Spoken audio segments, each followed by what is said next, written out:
Unfortunately, the same cannot be said for Gilbert Arenas' foot because he shot himself in the foot years ago. You remember in 2010, all of those articles coming out about Gilbert Arenas, but he's shooting himself in the foot again, figuratively, because he came out and said that Jokic has been the worst NBA MVP in 40 years. To which I say again, are you out of your mind?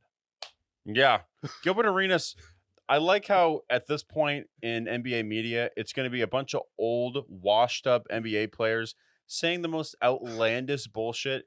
And now we're going to be hearing NBA expertise from a guy who literally not fit, well, figuratively in this case, but literally shot himself in the foot and got banned from the Wizards facilities. Yeah. That's the guy who's going to say, Joker, I'm not a fan. Joker, I'm not a fan. Okay, you're the guy who kept 4 guns in your locker. You left 2 of them out, and then I forget the name of the other teammate, but he was basically like, "Yeah, if you want one of those, you can grab it." And then you do this standoff in the locker room. All the other players on the team leave, and you guys are pointing guns at each other in the locker room. First of all, it was breaking NBA policy there. Okay, this is way worse than the John Morant situation. If this was John Morant, he would be banned from the league in this day and age. The fact that this happened way before everything on social media, before we hyper focused on everything. If this was John Morant, you would have been out of the league, even though you were 2 years later. You're lucky that you're basically washed at this point, which is even crazier that this was 2 years left in your career and you're breaking the law with 4 guns in the locker room. Mhm. That's crazy. And then you have the audacity to say that Joker is the worst MVP in the past 40 years. Like, okay, let's go through the worst. Like, let's go through the MVPs over the past few years and then see if Joker is the worst. But before that, anything else to say about Gilbert Arenas shooting himself in the foot? No, I hope he does it again. I hope he does it again.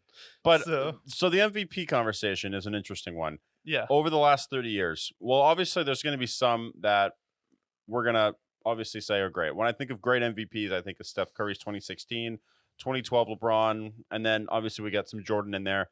But Yeah. like for Joker, the analytics speak for themselves. So this obviously is a complete no argument. But Yeah.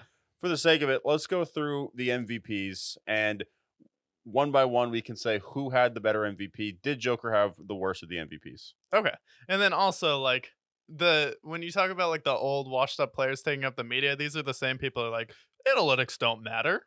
And the thing I like about JJ Redick the most is he actually understands how analytics he can see like the difference about how analytics does matter and then how you can actually judge a player based on their merit, which I think is where JJ Redick excels as opposed to like the Paul Pierces and Gilbert Arenases of the world.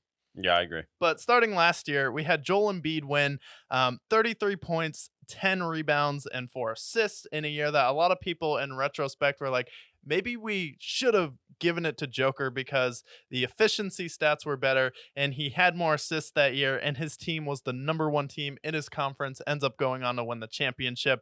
And there's a lot of really I don't know, I guess, hesitation to give it to Joker because he hasn't won a championship, but the last person to win 3 MVPs in a row was one Larry Bird, and they didn't think that Jokic deserved it. Yeah. So I'm fine with them giving Joel Embiid the award because he was a scoring. I mean, if you're looking at it as a scoring optic, like 33 points a game, impressive. You want to give it to somebody else. There's voter fatigue. Like, all right, you give Embiid the trophy, whatever. Did he deserve it? Whatever. That's up for discussion. I think Joker should have won it. And in hindsight, I think a lot of people agree there. Yeah, so that one, Joel Embiid won it, but Joker was still in the conversation to win 3 in a row there.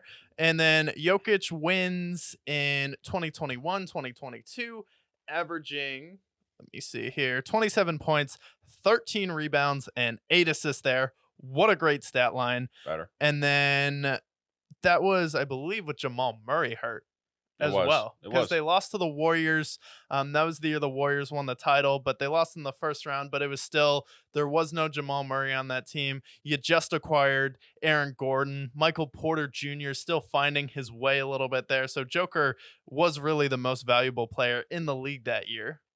And Yeah. then we have Jokic winning again with 26, 10, and 8. So that's really the standard. So 27, 13, and 7, or 26, 10, and 8. That's going to be the standard to see, okay, did anyone else have a worse year than that?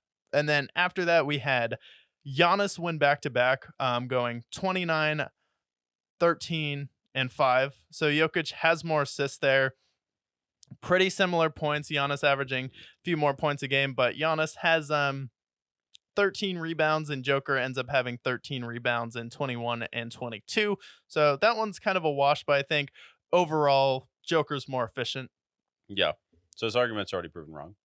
And then Giannis wins back to back, I believe, right? Yeah, he wins back to back, and then we have James Harden win it, going with 30 points, 30 points for Harden, 5 assists or 5 rebounds and 8 assists.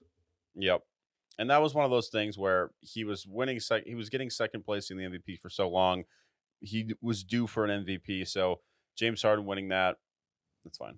Yeah, James Harden winning that is fine, but I don't think it's better than any of Jokic's MVPs. And I think Jokic has more impact, not only IQ on defense, rebounding, and then I think Jokic's assists are a lot more meaningful than James Harden, where James Harden is kind of the guy who has to get the assists. It's not necessarily the right basketball play, where Jokic is always making the right play there. And Jokic was more efficient when he won his MVP as well. So would you say Jokic or Harden had the better MVP? Joker. Joker. And then after that, we had Russell Westbrook in the triple-double year go 31, 10, and 10.